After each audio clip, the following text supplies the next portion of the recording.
అని రాశా. కానీ అక్కడికి వెళ్ళి చదువుకున్నారు, నాకు అర్థమైందంటే స్టాన్ఫర్డ్ MBA బిజినెస్కి మంచిది అని.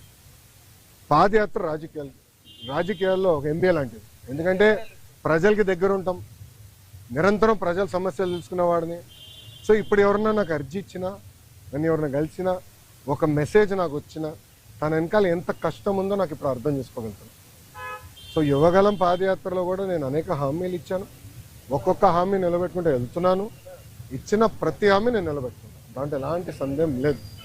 రెండోది, యువగలం పాదయాత్ర అయిన తర్వాత నిరంతరం ప్రజల్లో ఉండాలని నా కోరిక. సో అమరావతిలో కూడా, ఎందుకంటే నాకు మంత్రిగా నాకు బాధ్యతలు ఉంటే కనుక నేను ప్రజల్లో ఉండాలంటే నిరంతరం ప్రజల్ని కలవాలని ప్రజా దర్బారు పెట్టుకున్నా.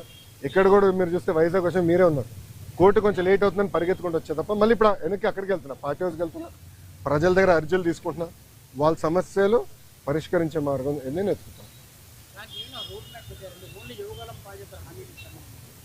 ఆల్రెడీ మేము రాసుకున్నాము, అది సంబంధించిన మంత్రులందరి దగ్గర పంపించాను. ఆర్థిక శాఖ మంత్రి కేశవ్ అన్న కూడా చర్చించాను. దానికోసం ప్రత్యేక నిధులు కూడా ఆయన కేటాయిస్తానని నాకు హామీ ఇచ్చారు.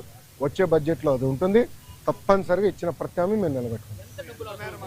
ఎస్టిమేట్స్ అని మార్చి వరకు వస్తుంది.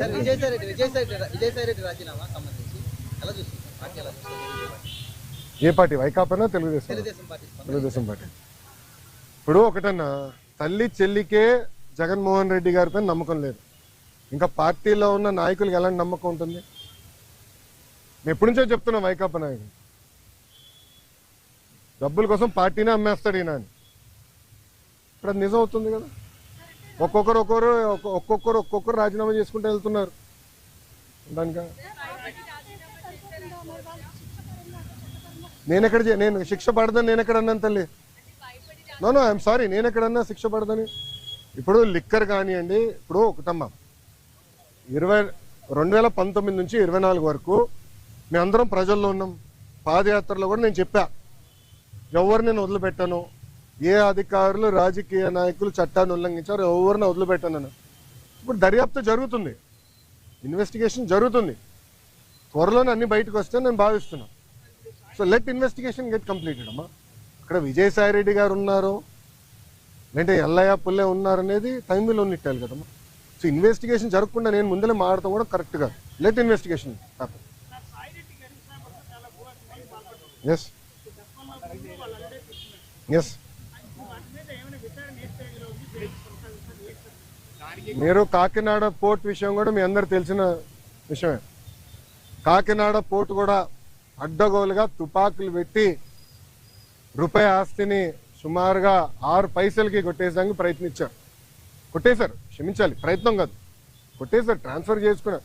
కేసు పడింది, దానిపైన ఈడీ వాళ్ళు కూడా లవ్ లెటర్లు రాశారు విజయసాయి రెడ్డి గారికి.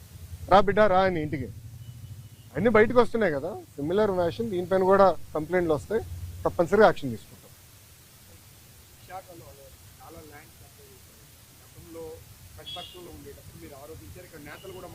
అవునండి.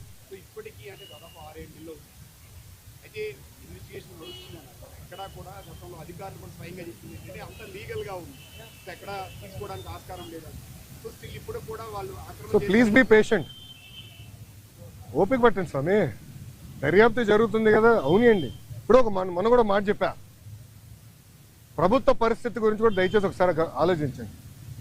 గత ప్రభుత్వం చేసిన అవినీతులు అన్నిటిపైన ఒకేసారి నేను దర్యాప్తు చేయాలంటే ఇంకా లా అండ్ ఆర్డర్కి పోలీసులు మిగలరమ్మా. ఎందుకంటే భూ అక్రమాలు కానీ, ఇసుక అక్రమాలు కానీ, మద్యం అక్రమాలు కానీ, గాలి కూడా అమ్మేశారు స్వామి. ఇంకా లా అండ్ ఆర్డర్కి పోలీసు ఉండేదాకా ఉండదు. ఎందుకంటే ఒక్కొక్క ఇన్వెస్టిగేషన్ చాలా డీప్కి వెళ్ళాలి, పకడ్బందీగా చేయాలి. ఇప్పుడు లిక్కర్ ఉంది, చాలా